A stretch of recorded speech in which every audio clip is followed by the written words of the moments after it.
Many people are retrofitting their homes with solar panels, energy-efficient appliances, and smart technology to save money and help the environment. But what if you could build new homes that already address those issues? Passive houses can conserve energy and water and provide better air quality, among other benefits. And there's a company in the Twin Cities preparing for a new development as the area also faces a housing shortage. Joining me are Rebecca D. Johnson, CEO and founder of COI, or Community of Imaginative Ingenuity, and Ryan Reber, lead project architect. Thank you both for coming in. We appreciate it. Thank you. Thank you for having us. So I talked a little bit about the benefits of a passive house, but kind of give me the definition, your definition of a passive house. So I first learned about passive house when I started visioning COI. And it is a really cool feature that utilizes passive systems. And I'm going to let Ryan Reber dive into that a little bit more. Yeah, sure. So passive house is essentially a building standard that focuses on creating very energy efficient buildings that also have very low energy consumption, as well as providing a very comfortable and healthy indoor environment for the occupants. Okay. And are there examples of any passive houses in central Illinois that we can talk about? Yeah, sure. There's a really notable example in Urbana, Illinois. That's the Equinox House, built by Ty Newell about 15 years ago. And it's a very good example of a passive house and passive energy systems. There's also the solar decathlon projects that are made by the University of Illinois that sometimes make appearances in the community around. So those are the ones that I'm most aware of. Mm-hmm. Well, before we get into the specifics, I'm curious to ask both of you how you got into this. You know, what really was your motivation, and when did the light bulb go off? The light bulb went off in my garage in my Tesla.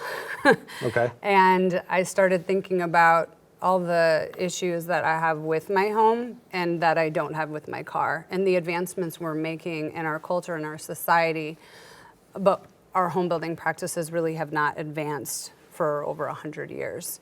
And so I started thinking about what solutions would I like to see as a homeowner in future home building. And then I took that vision and I thought somebody surely has thought of this before. And I found online Jim Solis developed a really beautiful neighborhood called Keller Court Commons in Petaluma, California. And I was very inspired by the focus on sustainability and conservation, and took that and modified that to fit something that would work well in the Midwest. And we don't really have a lot of conservation-focused developments in the Midwest, so it was really exciting to start visioning that. And here we are today. Mm-hmm. And in 2024, Ryan came on board with the project. Okay, before we get to Ryan, I'm curious, what's going on with your house that you're not happy about? Well, it's not very energy efficient. Yeah. You have air leakages. There's a lot of space that could be utilized more effectively. It really has no water conservation within the home build, which is typical of a traditional build. So it's not out of the ordinary. Sure. Just we can do better. And Ryan, how did you get on board? Well, believe it or not, my graduate school thesis project was creating energy-efficient homes on a mass scale, right? And in my professional career, I had the opportunity to make a few of these projects, but it wasn't until I was approached by Rebecca and the COI team that I've really had this wonderful opportunity to actually build a lot of these houses and design a whole community at once. Rebecca mentioned that homes haven't changed a whole lot in the last 100 years. Why do you think that is? Well, a lot of it is because of our reliance on fossil fuel technologies. You don't have to take into consideration a lot of design elements when you can just plug into the grid or burn coal to provide the heat, and also being able to cool your home with electricity. But now as energy prices have spiked and people are becoming more aware of the limitations of our natural environment, it's very important that we kind of make this transition and maybe rediscover some of the sensibilities we had at one time. Sure. I want to talk about the 5 core principles of passive house. First of all, continuous super insulation. Can one of you tell me what that is? Yeah, continuous insulation. Think of it like a sweater that your house has, and it wraps all the way around without any breaks. It's the thermal barrier that kind of prevents heat and cool from coming in and out of your building, right? And we're also trying to have higher R values than is typically required because we're trying to slow that, the transfer of heat from the inside to out or vice versa. Now we hear about R values when we're talking about windows, but explain that a little bit more for people. Well, the R value is basically a method of describing the resistance to thermal transfer. And for Windows, it's referred to as the U value, which is just the inverse of the R value. Okay. Yeah. Okay. And then this one I think is interesting, airtight construction. Now we all know our homes leak. Now, how do you go about getting airtight construction? Well, airtight construction is just creating an airtight barrier around the home, making sure there are no penetrations and you don't get any transfer of heat and cool through the building. It's essentially like wearing a windbreaker, right? So you go outside, you have a sweater, that's your insulation, but you also want a windbreaker because you don't want air being able to attack your body. So if you have both those layers of protection, you have your airtight barrier, which can be sheathing or a smart vapor retarder. It can prevent the heat from being transferred via wind. Okay. And then I just mentioned windows, high performance windows. Are these windows that are any different from what you can typically get on the market now, or are these just the best of the best? So we're working on having a combination of 3-pane and 2-pane windows on the home. So 3-pane windows are going to be a step up from your standard window, but window placement, and that's where some of the passive house features come in, is really important. And I'll let Ryan talk more to that. He's done an excellent job in our designs with that. Yeah, so one of the aspects of passive houses is looking at the building orientation and the fenestration so that you can kind of allow sunlight to come in during the winter when you want it, but blocking it in the summer when you don't. And like we were talking about, a lot of these concepts are things that people used to use when they were building buildings, but we've kind of gotten away from that as we've, sort of relied more and more on fossil fuels. Now these high performance windows and doors, we want them to be airtight, like we talked about, insulative, like we talked about, and also we want to make sure that they manage the solar heat gain correctly, either letting it in when you want it or blocking the solar radiation when you don't, right? And also we want these windows and doors to be thermally broken so they don't transfer heat from the inside to the outside. Speaking of thermal, what is a thermal bridge-free design? Well, thermal bridging is essentially building elements that kind of penetrate that thermal envelope, right? Now, some of them are unavoidable, right? Like doorknobs, deadbolts, things like that. But you need to have a mechanical failsafe to get in and out of your home, right? But some of them might not be strictly necessary. Think about a 2x4 or a 2x6 stud, right? That's a heat superhighway, actually, that is the construction of your home, right? So it actually allows heat to transfer from the inside to the outside of the house, right? Because it, spans from the outside to the inside. Now, what if we were able to put exterior insulation on the other side of that, right? Then we'd be able to arrest that flow of energy to the outside. So not having any building elements that kind of puncture that building envelope is really important, because wherever there's a chance for energy to get, sucked out of your building, it's going to happen, right? Sure. And finally, heat and energy recovery ventilation. What is that? Oh, well, if we've done all these things, right, we've got our windbreaker, we've got our sweater, we've got really efficient windows and doors, and no thermal bridges, well, we win, right? It's a hermetically sealed little box that performs really well. The only problem is we breathe air, right? So we need to provide fresh air ventilation for the inhabitants. And if we're bringing in this fresh air, we're going to want to make sure that we're controlling the source, right? And we're also controlling how we bring it in. What do I mean by that? We're going to run it through an energy recovery ventilator. So as we exhaust some of the building air, we'll run it through like a heat transfer mechanism so that we capture some of the energy from the exiting air and transfer that to the incoming air. So that way we're not losing as much energy as we would if we just say opened a window, right, to gain fresh air. Okay. I want to talk a little bit about, I'm sure folks watching have two big questions. A, what's this going to cost me? And B, what do these houses look like? Let's talk about what Sure. the houses could potentially look like. And we've got some examples. Tell us about Skyline Vibe, your 2-story Yeah, home. so the Skyline Vibe came about, we're looking at a really cost-effective but a little bit larger model. So our first model, the Bow units, are ranch slab on grade. So the Vibe models and Skyline, because they're higher, they're 2-story models, gives us an 1,800 square foot, 3-bedroom, 2.5 bath home at a more cost-effective price. And we say cost-effective because these are high-performance passive house, really high-quality materials going into the homes. So when we're looking at pricing these, we're in the range of $390,000 to $590,000. So kind of the Workforce Plus range. Typically on the East and West Coast, when we've seen homes like this being built, you're looking at over $1 million for these types of homes because the materials are such a higher quality material. It was our goal from day one to make sure that we were building a cost-effective home.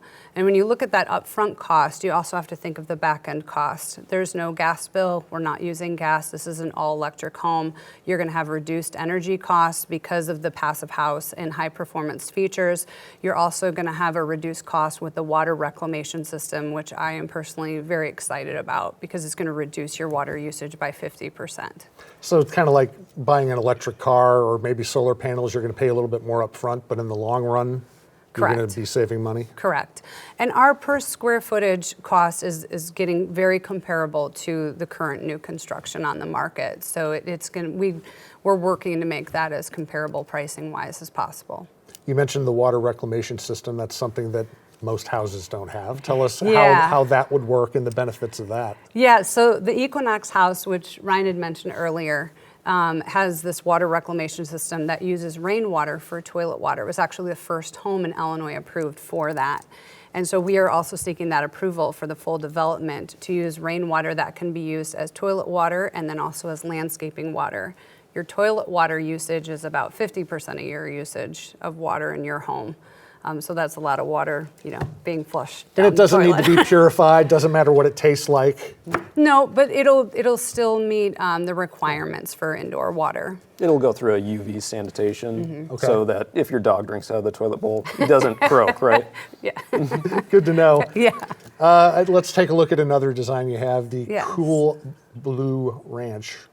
Is Cool that right? Bow. Cool Bow, You're I'm close. sorry. It's okay. Cool Bow Ranch. These houses, they look modern. Yes. And they, not necessarily cookie cutter homes. Are these houses, can people do a lot of customization on them, or right now is it kind of you have a couple of different options? There will be some customizations. It'll be what I call semi-custom. So you'll have options, and that streamlines the buying process and makes it simpler for the homeowner. It also keeps the focus on those conservation features, which includes low to no VOC products on the inside of the home and sustainability in terms of carbon footprint. So we're looking to go as local as possible with our materials and the services that we use. And explain to us what VOC is. The volatile organic compounds that can come off of materials like your sofa or paint, Okay. or the stain that you use on a cabinet, right? So we're going to have no VOC cabinets. That means we're not putting a coat of anything on there that would then release those volatile organic compounds.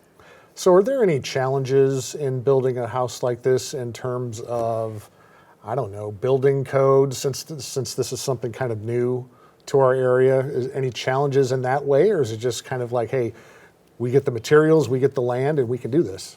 We're fairly unrestricted here, but one thing that is fairly important is to have an educated contractor and builders so that they understand sort of the goals of the project so that they can kind of construct it accordingly, right?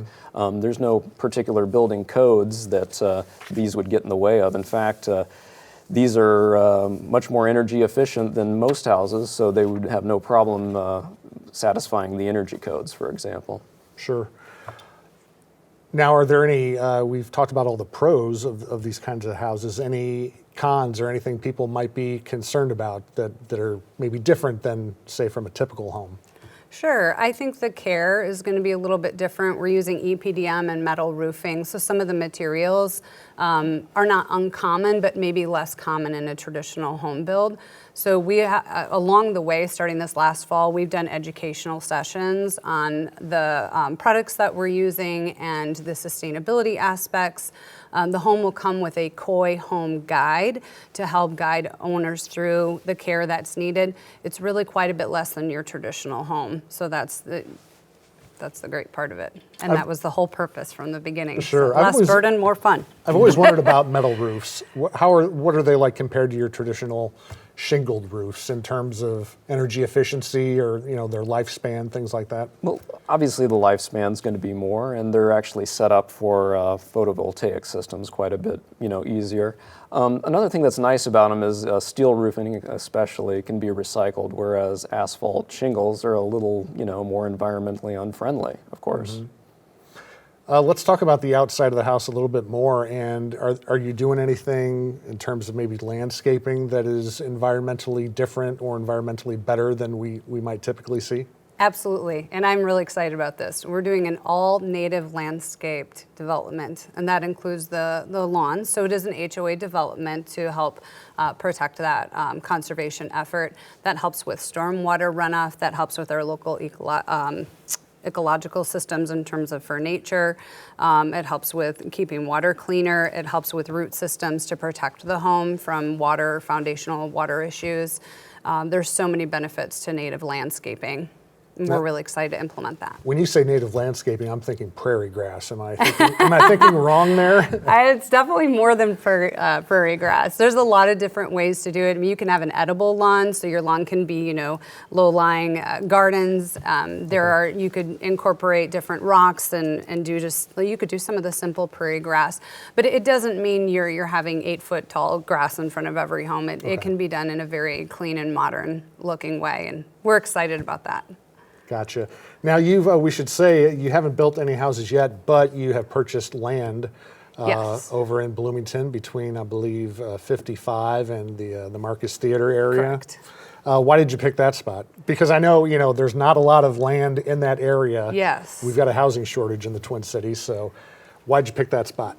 So early on with Coy, choosing the land was one of the very highest priorities for a lot of reasons. One, the sustainability aspect. So we were looking for land that wasn't really being utilized, so that we weren't taking farmland or taking land that needed to be used for other important purposes in the community, but also sat in a place where home buyers would want to be in, like with mature trees. It's actually pretty quiet, even though 55, I can hear 55 from my home So right can now. I. And yeah, Yeah. you can hear it everywhere. But there's so much mature trees in that area.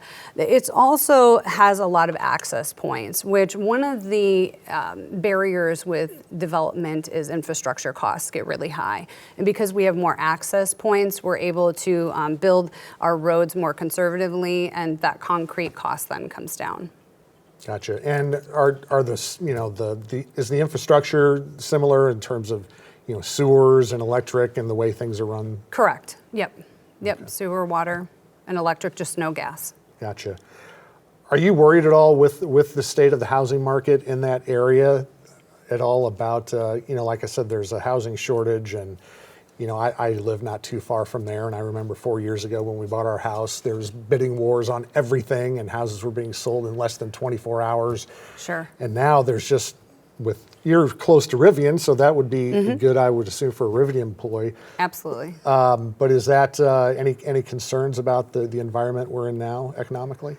I don't think so, because this is something different. And as I've done my research over the last 4 years, this appeals to, people ask, like, what's your market? Who's your target market? And it's more of a mindset, and that can be any age group or demographic. And young people are looking for something different on the market. If we're going to offer something like this at a similar value to a traditional home for that upfront cost, but over the long run you're going to save with a Coy home, that becomes an obvious choice. Sure. Yeah, so I think there's a differentiation in the market that is important, and important for future generations too, to be inspired to build more innovatively. And Ryan, from the research you've done, and like you mentioned before, there's a lot more of these homes on the coast than there are here in the Midwest. What kind of results have you seen in terms of the bills people have to pay and things like that? I would assume the electric bills at some point get to be pretty low. Yeah, so a passive house can have up to 90% of the energy costs taken away, right? So that's pretty significant. And it's not just saving money on your energy bills, right? That gives people more money in their pocket, and all of a sudden they can reinvest that back in the community, right? They can go out shopping, they can go out to eat, right? So there's a lot of downstream sort of economic effects that come from just saving money. And it's also, like we pointed out, less strain on the local infrastructure, especially when we talk about the water reclamation. That's something that's going to help everybody out, not just the homeowners. Yeah, we do have water issues in Bloomington too, so Yep. that would be something to think about. Now, in terms of, you mentioned it's a little bit more than a traditional house to build. Is that because of the elements that are being put into the home, or is it labor because it takes longer to build? What would you say about that? Well, a little of both, right? Because I think one of the cons is it's going to be a little bit more upfront cost, right? But I think people understand if you get a premium product, you're going to pay a little bit more, right? In addition to it being a better product, it's also going to take a little bit more time to detail and make sure it's constructed correctly, right? So those are two things that sort of drive the cost a little bit. Sure. Have you been in touch with the city at all about this and Yeah. your ideas? What kind of a feedback have you gotten from the city of Bloomington? City of Bloomington has been excellent to work with. They're excited about this project. This is the first project of this kind in the state of Illinois. The closest thing would be Prairie Crossing up in my hometown of Grays Lake, which is a 600-acre conservation subdivision that is absolutely stunning and been thriving for over 30 years. So they're very excited about us bringing this to Bloomington. Yeah, I know they want more housing. And in terms of the land that you've bought, how many houses could you build on that? We're going to have 22 homes on 3 acres, and that's the part of the pocket neighborhood. In the middle of the development, we call it a cottage cluster. So there's 6 homes. They'll have what I call VIP parking spaces, but no garage, which really helps bring the cost of the home down. So we're offering a lot of variety in that small 22 footprint. So I'm trying to do the math here. 3 acres, 22 houses. Those yards pretty small then? Yep. Very Okay. maintainable, easy to care for. Again, we want more play, less burden. Yeah, especially I wonder if young people even care about having yards these days, They're nice to Yeah. have, but who wants to maintain them? Less to maintain, and we'll have a really nice open green space in the middle of development for the community members to come together. And then also to the north, we look forward to having a wetlands preserves. Okay. You've had some open houses so far, and I know you've got some coming up that we'll tell people about, but what are some of the more common questions that people have about these passive houses? Well, I mean, sometimes people think they're going to look weird, right? Or they're going to have to really maintain the houses in a way that's different than normal construction, but none of those things is really true. They can be just like a typical house, but just have much better features, right? Mm-hmm. And as far as the interior of the houses, are they similar to traditional houses in terms of, you've got your drywall and you've got this and that? Absolutely. So you could be standing inside of a passive house and not know it, right? Technically, I mean, it could look like any other house. Yeah, so I was in the Gable House very early on. A friend of mine invited me to come and sit in the Gable House, which is the passive house on the U of I campus. And I'll tell you, the air quality was almost better than outside, just because of that way that the serve system works with the house, the serve ventilation system. So, and with the air tightness, you get a lot more air quality control. So I would say the air quality was the thing I noticed most. But otherwise, it's just like another home. Yeah. And as far as the mechanics of the HVAC system, maybe you can tell us a little bit more about that in terms of, are we talking more kind of heat pump type things that people use? Yeah, so it's going to be an air source heat pump, which is essentially an air conditioner that can run in reverse, so it provides both the heating and the cooling. In addition to this, we're also going to be using a energy recovery ventilator, and not just any one. We're very fortunate to be working with Build Equinox, who produces the SERV system. That's the conditioning energy recovery ventilator. And it's better than a regular ERV because it doesn't just recapture the energy. It also sniffs the air and kind of monitors the VOCs and the CO2, right? And it'll even give you a little readout on an app you can use, and you can kind of monitor the levels in your home, right? It also will have a UV system that can actually zap the air for bacteria and viruses if you want that feature. And it filters the air and purifies it in addition. And it doesn't just stop there. It'll actually sniff the exterior air. And if you're picking up smoke from, say, like a wildfire or dust or allergens or maybe chemicals, maybe a crop duster went over your house or something, right? It'll actually see that in the exterior air and it'll choose not to bring that in and will actually recirculate the interior air so that you'll actually have a much more intelligent air management system in your home. So since you're talking about the VOCs and you're concerned about that, does that mean there's not going to be gas lines coming into these homes? Is it going to be Correct. mostly, okay, All electric. all electric? Okay, very interesting.